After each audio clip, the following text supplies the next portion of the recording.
வாழை என்ன ஆட்டம் எனக்கு வேணா சாமி. இவனுங்களோட சேர்ந்து தின்னு எனக்கு முடியும். அவனுங்க நல்லா இருக்கு, எனக்கு 2 பேத்துக்கு வால் என்ன ஆட்டம் ஆடுது பாருங்க.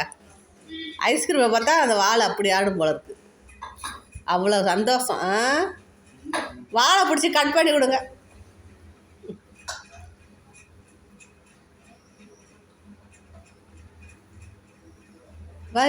பிளாக்கி கொடுப்பாங்கன்ற ஒரு நம்பிக்கை உட்காந்துக்குது.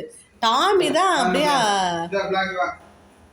ஒரே இடத்துல வைங்க, ஒரே இடத்துல வைங்க, இங்கேயே வைங்க.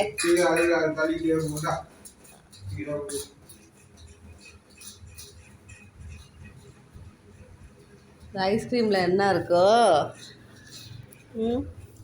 நம்மளே ஆசைப்பட்டு சாப்பிட்றோம் இந்த வயசில்.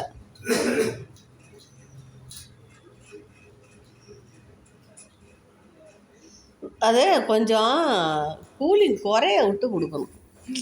கல் மாதிரி இருக்குது. இல்லை அதுதான் அந்த ஒரு மாதிரி மில்க்கு டேஸ்ட்டு இருக்குது.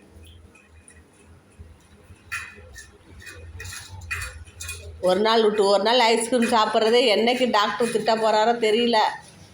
டேய் பசங்களா, உங்கள் டாடி வாங்கி கொடுத்துட்ருக்குறாங்க, சாப்பிட்லாமா என்னான்னு தெரியல. ஆனால் அது இல்லாட்டி அப்படியே மூஞ்ச தொங்க போட்டுக்கிட்டு சோகமாக ரொம்ப சோறே சாப்பிடாத மாதிரி.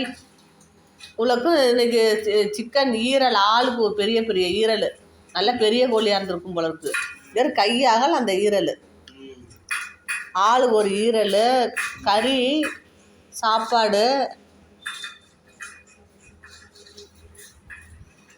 அப்படியே கட் பண்ணவே இல்லை, நான் முழுசாக அப்படியே வச்சேன். சரி சாப்பிடட்டும் பிள்ளைங்க அப்படி. நான் தின்னுபிட்டு பாரு, ஒன்றுமே தின்னாத மாதிரி நிற்கிதுங்க ஐஸ்கிரீமுக்கு.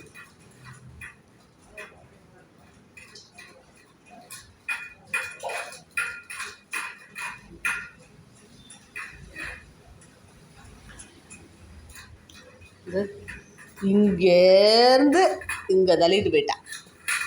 அந்த மூளை தாங்க கரெக்ட். அங்கே பாருங்கள், மூளையில் முள்ளை அங்கே பாருங்கள். பிளாக்கி எவ்வளோ அழகாக சாப்பிட்றான்னு.